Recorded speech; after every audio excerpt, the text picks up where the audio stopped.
before you pour money into your next home project, check this out. Now, some upgrades, they sound incredible in your head when you're imagining them, when you're picturing them in your home. Then the day you sell, those same upgrades quietly cost you a fortune. Now, I just sold a home for what I know was 6 figures under what it should have brought in this market. The house showed beautifully for the most part, but a few years ago, the owners had pushed their living room back into the garage space, and a 2-car garage quietly became a 1-car garage. Now, in this market, in this neighborhood, that one choice cost them a lot. Now, I don't blame them. They wanted more living space, and this was an unusual choice, and frankly, the cheapest way to do it. We just don't see a lot of homeowners doing this in this area. And they even told me they were wondering how it might affect the resale down the road when they did it. So I thought I'd make this video and share how some of those decisions, the ones that are a little unconventional, can come back and bite you in the ass later on. So let me walk you through 9 upgrades doing the same thing to homes out there right now and what you can do instead.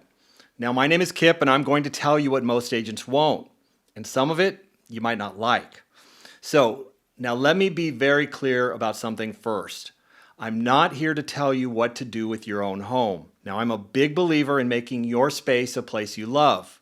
It's yours, and it should reflect that.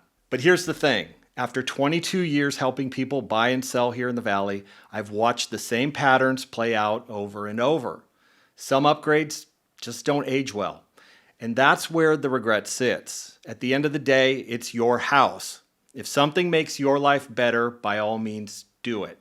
Just understand that sometimes these unconventional choices don't get you to the results you'd expect when it's time to sell. So, even if you're not selling today, this is worth keeping in mind for later down the road. And let's start with the one that just cost my sellers real money. So number 1, the garage conversions. And look, I get the appeal completely. The extra family room, home office, the gym, it feels like free square footage without building on an addition. And on paper, you're gaining living space. But in reality, you're usually giving up something buyers value a lot, and that's secure parking and storage. So remember that home I mentioned?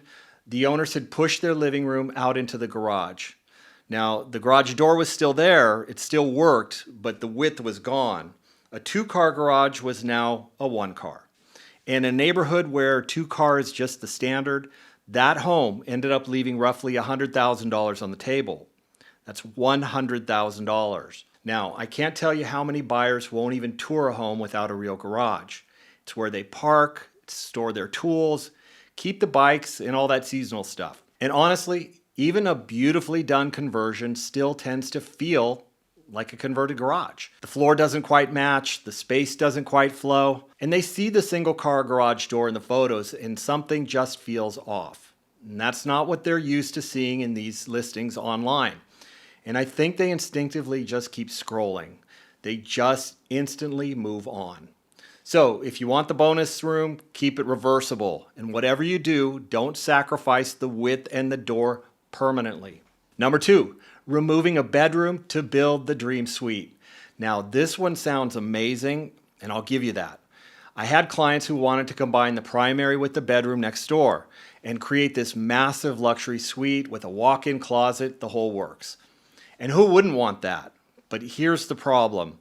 Bedroom count is one of the single biggest drivers of what your home is worth. The moment you turn a 3-bedroom home into a 2-bedroom, the house drops in the eyes of every buyer shopping that neighborhood. And around here, you're talking about a serious chunk of value per bedroom. And realistically, when most people are shopping for a home online, they filter out anything less than a 3-bedroom. So they probably won't even see it. Even when the change is technically reversible, buyers don't want to see a project. They want move-in ready. What my clients did instead was really smart. They kept the 2nd bedroom intact and turned it into a wardrobe room with custom cabinets. Gorgeous while they lived in it. And when they eventually sold, they could easily convert it back in a weekend with a screwdriver and some touch-up paint. That's the lesson. Don't permanently subtract what buyers count and pay for. Number 3, outdoor kitchens. Now they sound like backyard luxury. Built-in grill, fridge, the whole setup. And for the first year or two, most people do use them a lot. But here's what I've seen again and again. The novelty fades and the problems pile up. Because it's outside, everything ages a lot faster. Lots of rust, fading, weather, critters in the cabinets. After no time at all, that expensive setup becomes an eyesore instead of a showpiece. I had a listing. It was and is a beautiful property, well over $3 million, where the outdoor kitchen was actually the biggest drawback on the whole place. Everything else was stunning, but the barbecue area was so worn and dated that buyers saw it as a liability, not a luxury. It pulled attention away from the rest of the home. So if you love cooking outside, a high-quality standalone grill gives you the same lifestyle without committing to something that ages poorly and costs tens of thousands of dollars to replace. Number 4, open shelving and glass cabinet doors. Don't get me wrong, they look fantastic. In photos, in model homes, in an Airbnb you're staying in for a weekend, everything looks minimal and stylish. But try living in them. Dust, grease, fingerprints, it all shows. Every plate and cup has to look staged. I had clients fall in love with a kitchen full of open shelving when they bought, straight out of a magazine. Less than 6 months later, I talked to them and they shared that they were not so in love with them anymore and converting them back to regular cabinets because the upkeep was exhausting and the storage just wasn't practical for daily life. So if you want that open, airy look, use one small section of open shelving or a single frosted display cabinet. Keep the bulk of your kitchen closed and practical. Your future self will thank you. Quick pause before number 5. If you're getting something out of this, do me a favor and hit that like button and subscribe. I put out videos every week on the San Jose market and what actually adds value to your home here in the Valley. And drop me a comment. I love to read them. And tell me, what's the one feature in your house you love or maybe secretly regret? So all right, back to it. Number 5, marble countertops. This one might be a little controversial. And I'll be honest, I didn't fully get it myself until I heard it firsthand from a lot of clients over the years. Marble is gorgeous, no argument. The veining, the natural variation, it's timeless. But living with marble in a kitchen is like being in a high-maintenance relationship. It demands constant attention, and one slip leaves a permanent mark. I've seen marble islands ruined by a glass of red wine left overnight. Lemon juice etching the surface, olive oil soaking right in. My clients love the showroom look, and then everyday life.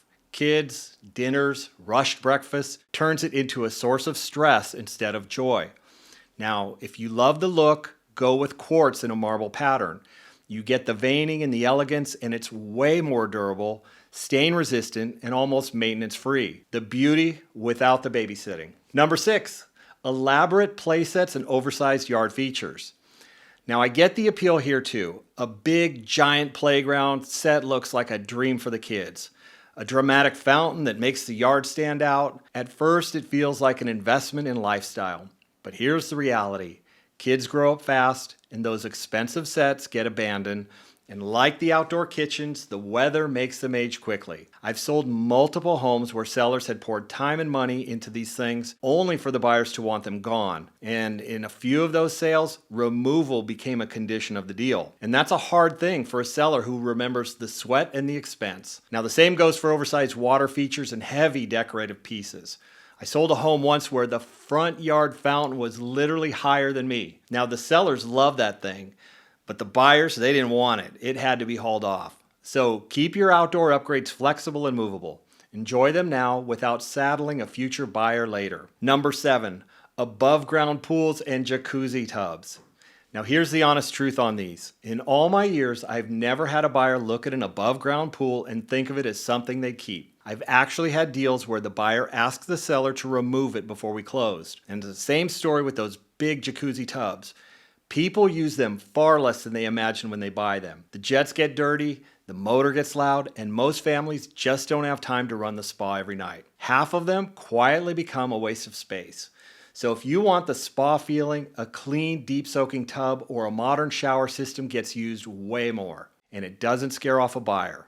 So don't build in something the next owner is going to pay to tear out. Number 8, oversized or badly designed kitchen islands. A properly sized island can transform a kitchen, storage, seating, workspace. But the key words here are properly sized. Too big and the island becomes an obstacle course. You want enough room to actually move around it. Open the dishwasher, let two people pass without turning sideways. Anything less and you'll feel it every single day. And let's talk about those waterfall edges. They look stunning in a showroom, but they chip easily from stools and shoes. They make it harder to tuck bar stools underneath, and the fabrication runs a lot more money. So if the layout doesn't truly support it, a waterfall edge is an expensive liability, not a luxury. So size the island to the room and skip the details that cost more than they give back. Number 9, dedicated home theater rooms. Now, these were the status symbol back in the late 90s, early 2000s. But let me tell you what happens now. I sold a home a while back with a beautifully done theater addition. Now, this wasn't some awkward do-it-yourself setup.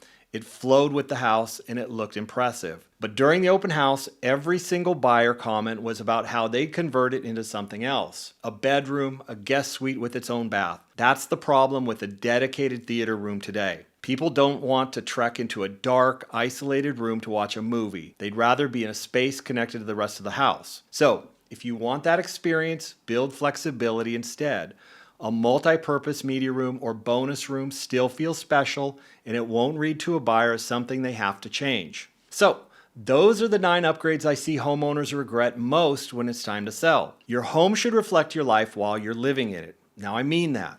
But if selling is anywhere on your horizon, these choices can absolutely make or break what you walk away with. Features that feel exciting now can turn into red flags later, when buyers see a project instead of a perk.